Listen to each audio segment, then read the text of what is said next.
Going on is Swaggy Sie. Of course, man, I am here. I got the artist that I've been waiting to connect with for quite some time because this guy has been buzzing in the streets. He's been shining in the streets too. Listen, I can't keep up with these CMG guys, man, but Big Boogie is here. It's the come up, and I'm paying attention. Like I said, my ears to the streets. How you feeling, fam? I'm feeling good. I'm feeling blessed. How you feeling? I'm feeling good. I'm glad to be here. I just got out the gym not too long ago, so I'm ready to go. I'm ready to work. You know what I mean? Yeah, totally, Yo, totally. I know that there's a lot of people who have been paying attention to you. You have a lot of fans out here, and one thing that I like to do because I feel like my reach is across the whole entire country. So for people who may not be familiar with Big Boogie, who is Big Boogie and how did he really get into this music game? Big Boogie is a person that's so humble and outspoken and laid back. You see what I'm saying? Goofy, funny, like Okay. he almost whole vibe to be around. You see what I'm saying? So she just came out the blue. You see what I'm saying? Like it just came out the blue to me. So I just took off with it, heads up like a football team. You see what I'm saying? Some people will say how does humble and being outgoing go together? Because sometimes when the connotation of being humble is like you're a little bit quiet or a little bit laid back, but clearly that's not only you. You got a lot to say. Yeah, I got a lot to say because they be having me fucked up. You see what I'm saying? So you got to get that type of mindset, like you supposed to stay humble, but pop it when you pop it. You know when it's time to pop it. You know when it's time to be humble. So it's like I got a light switch on it. Yeah. How's that been going for you? Because I see when you go on social media and you talk a little bit of your shit, you hear from your fans and they like that too, though. Yeah, I got to tap in. You know what I'm saying? I feel like I got to tap in because they do so much supporting. I got to let them see my face, my smile. I got to let them see my joy that's going on. And, you know what I'm saying? I see that I see that the ladies love it too. They be getting. Yeah. You ain't mad at it. Listen, man, let's stop playing around. So check this out. I was doing a lot of my research and I was looking into, you and how you started. And one thing that I had found interesting is that you say, you're a necessity of needing money. You wanted to get the money and that's what really fueled your ambition to start music. Now, some people will say, that's a little bit scary because in order to really start music, you need the money to start it. You know what I'm saying? You need to pay for them studio sessions. You got to look a certain way. So how did you know that, once you got to a certain level in the music, or did you trust the music enough? Would you say you had enough confidence in it to say, I'm gonna make money from this?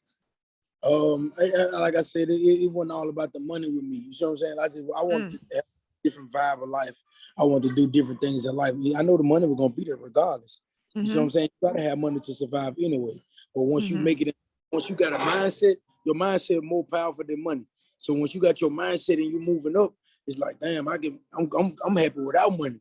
But if I want to do that, but these things I gotta buy to make look more better.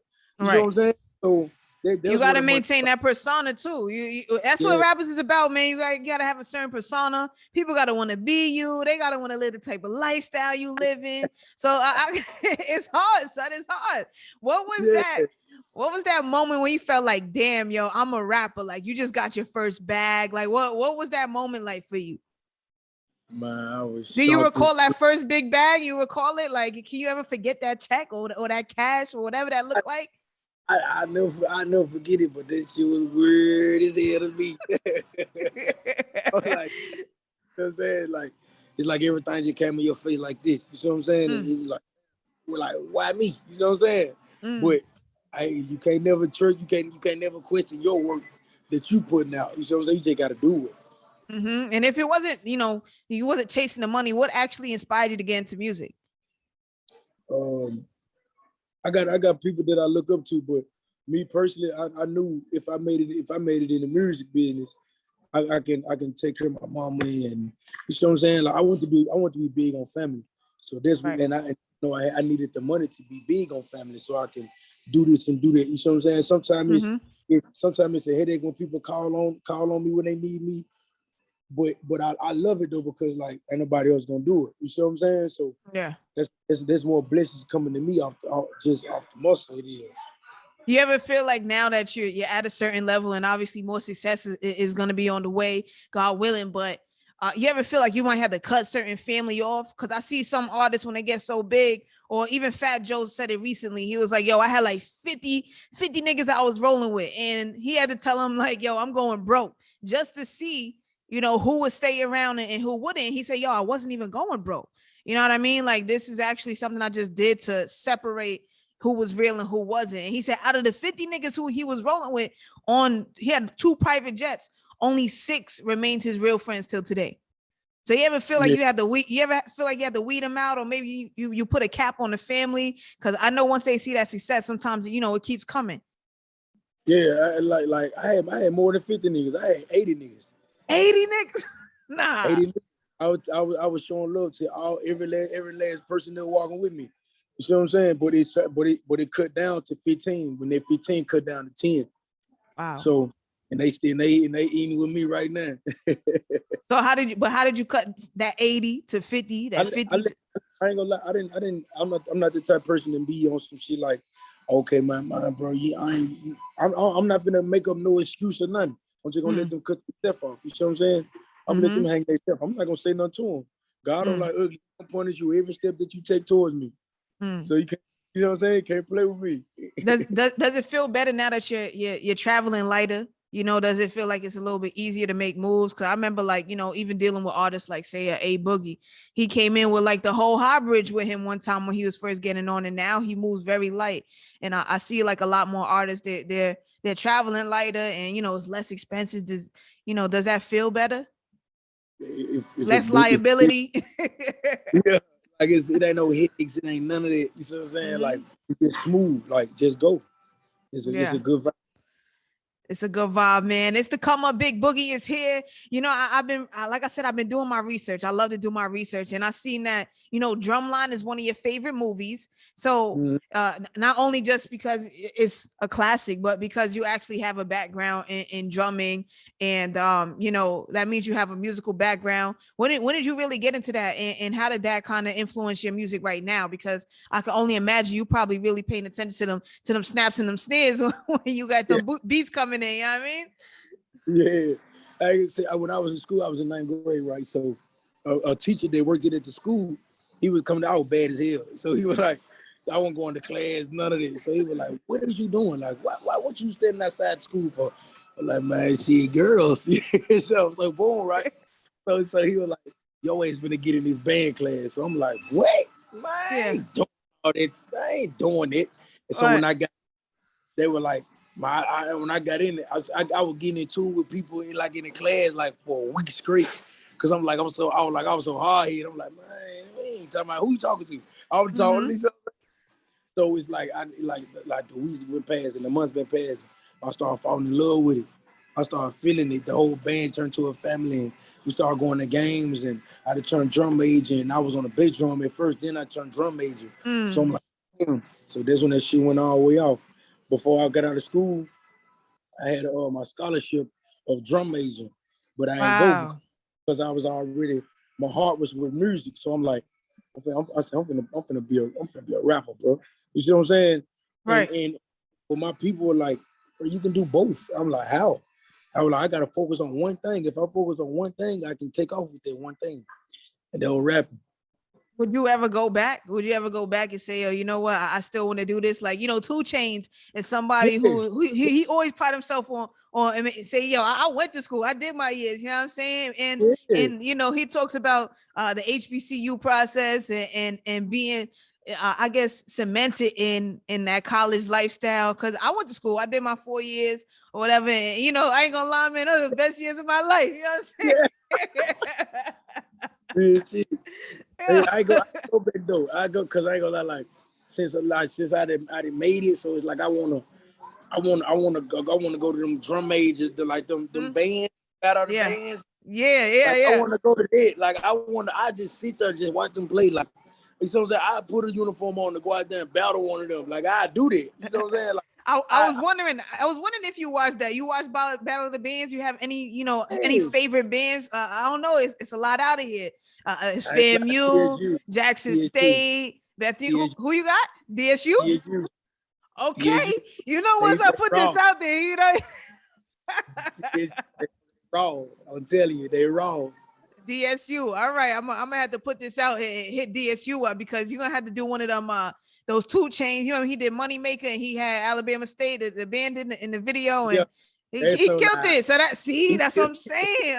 I'm trying to set this up for you, man. Yeah, I'm feeling Yo, it's Yeah. to come up. Big Boogie is here. You know, we are talking about your origins. We're talking about the drum culture, which is really big. Shout out to all the HBCUs out there. And something else you're big on too, man. You're not scared with having fun. Obviously, you went viral with this dance. What's the dance, man? Because I'm Yo, one person who loves to dance his ass off and people trying to get at him, my homie, bro, Bobby Shmurda. You know, I'm from Brooklyn, Man, so that's the hometown, man. I fuck with Bobby. Like I fuck with Bobby. So I know this year we're gonna do something. We're gonna fuck the world up. I'm telling you. We're gonna do it because we black, we smile a lot, we dance. It's amazing. Who ain't gonna want to watch us too? That's what I'm saying. That's straight entertainment right there. And when I saw that, you don't mind, being yourself in front of these cameras. You ain't too cool to be yourself and to dance and had that good vibe, had that good energy. What do you feel? What are your thoughts on like how people are trying to get at him right now? Say, yo, he might lose his credibility because he dancing around too much and all that. Like his happiness. His happiness is more important than street credit. You see what I'm saying? I mean, yeah, how can you, if you're not happy, how can you live? How can you get up and make it through the day if you ain't happy? Right. How? This man just did all them years solid, didn't say nothing, came home having fun with he could have had life, he could have did this, he could have did that. But you niggas out here riding dick, y'all wanna say this and say that. This man is rich. This man is happy. This man he's solid. Right. So how can you say anything about this man? No, right. fuck this dick. He doing his thing, man. He doing his thing. And it's a lot of respect for dude. Like I respect dude from a whole nother level. I respect him for being happy for him. Like all this street credit, it is cool and all that. Fuck all that though. You see what I'm saying, man? Life is important than streets. You see what I'm saying? I tell my all the time, man, get out the streets before you lay in them. Believe that. Yeah, that's real shit. And I know you got somebody that's up top that's weighing down on you because I sat with this man, the OG, and some of the shit that he told me, I'm sure he's probably telling you times 10. I'm talking about yo God. How did you guys get together? She Gotti came out the blue to me. He came out the blue. I never knew he wanted me. I never, but it's a dude that's in my neighborhood. He died. He died, so he was close to Gotti. He was a street nigga. You see what I'm saying? He was close to Gotti and all that from the hood. Every time Gotti come to Memphis, you see what I'm saying? His name was Sauce. So he was with him and all this, and he was telling me before he died, he was like, CMG looking at you, keep going. I'm like, what? You hear me? I'm like, okay. You see what I'm saying? Because I don't know nothing about the music. I don't know nothing. I don't know nothing about nothing. So when he told me, it was like a week before he told me, like 2 weeks later, they came and got me. So I'm like, damn, then he died. You see what I'm saying? So I'm like, wow, it's crazy. So I reason why I'm going hard in this, because I feel like he the reason that I'm with him. You see what I'm saying? I feel like he put the word in. I feel like he did this and said this and said that. So all my respect to him. So I mean, this is why I'm going harder with it, because I'm like, because he from where I'm from, Frazier. So it's like he was like, my little bro, keep going. You got it. They finna come get you. Just stay focused. You keep going. You don't change it. When they do come to you, you still don't change it. Keep going. I said, all right, I bet. And I've been like that ever since then. Yeah. Is there anything that Gotti has shared with you so far? Because I know, you dropped your debut project last year, end of the year for, I think that was Christmas Day that you had dropped that joint, Underrated. And, I could only imagine, the pressures behind dropping a project. Like, was that crazy for you? Yes, it was. It was headaches. It was tempers getting thrown. It was a lot about behind the tape anyway. Any rapper should fit. If you put the tape together, you got to do this, you got to do this, you got to do a million times. when you get done, turn everything in, you just take a deep breath. You see what I'm saying? Mm-hmm. But, yeah, everything good though. Like gotta always tell me awesome. Like just keep going, stay out of trouble. Stay focused. Like lighten up on the internet a little bit. You see what I'm saying? Like go ghost a little bit, make them miss you. Then you come back. You know what I'm saying? You go hustle, then you come back and show off. You see what I'm saying? But like 50% show off. Don't show off everything. Just let them know. Stop playing with me and get back to hustling. But it's a lot of ways. It's a lot of words he told me, and I just put them in my own ways of showing it. Yeah. I feel like, there's always a lot going on. And, obviously your main focus is the music, but do you find it tough dealing with either the current climate or where you're at or where you're from and staying focused there and making sure that you're on that right path? Is there any times where you teeter back and forth? Is that an issue for you or you just on one track?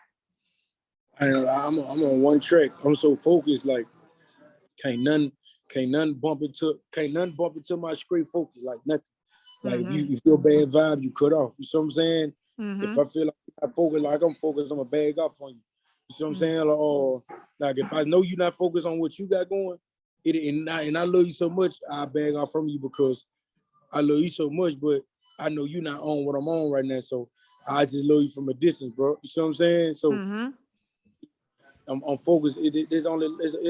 Life is what you make. If you're not focused, you're not happy. If you're not happy, you're not making money. You're not making money, you're not taking care of family. You ain't taking care of family, you dead beat to everybody. You dead, you nobody, ain't nobody happy for you, proud of you, nothing. So ain't nobody gonna do it like you do it. So might as well go and do it. You see what I'm saying? Right. That's a fact. What is next for you? Because obviously, you dropped that project in December. It's January now. February is right around the corner. So I know the fans is always on your ass. Like, are you gonna be trying to do some shows, or are you gonna let this one simmer for a little bit longer, or are you working on the next one? What's up? Yeah, I'm on tour right now. So I'm on tour all the way to April. Right. It's May. So I'm booked all the way. My whole first part of the year gone. You see what I'm saying? So shows everywhere. But these shows we gotta add to the tour though. There's not on there right now. Right. So I know for sure. So that's a blessing though. That when you gotta add shows to the dates, that means that something is going right. Hey, God ain't bullshit. He doing he doing right. Right. Yeah, I'm finna come out with a deluxe. Okay. I'm finna give him some more shit. You know what I'm saying? Any surprises on that? Because I know sometimes when you get a deluxe, there's a few surprises there. It's a few. We working on it. And it's like I want to hit him. You see what I'm saying? Like I already hit him with the whole underrated. Now I'm finna hit him again. You see what I'm saying? Still booked on my other album. You know what I'm saying? So it's crazy. It's crazy. It's crazy. So when I look, it's like I'm on the road so much. Only thing I could do is just shoot videos. I don't gotta go to the studio or nothing right now. I can just strictly work, shoot videos, release them. You know what I'm saying? Thing I'm doing right now, video shows.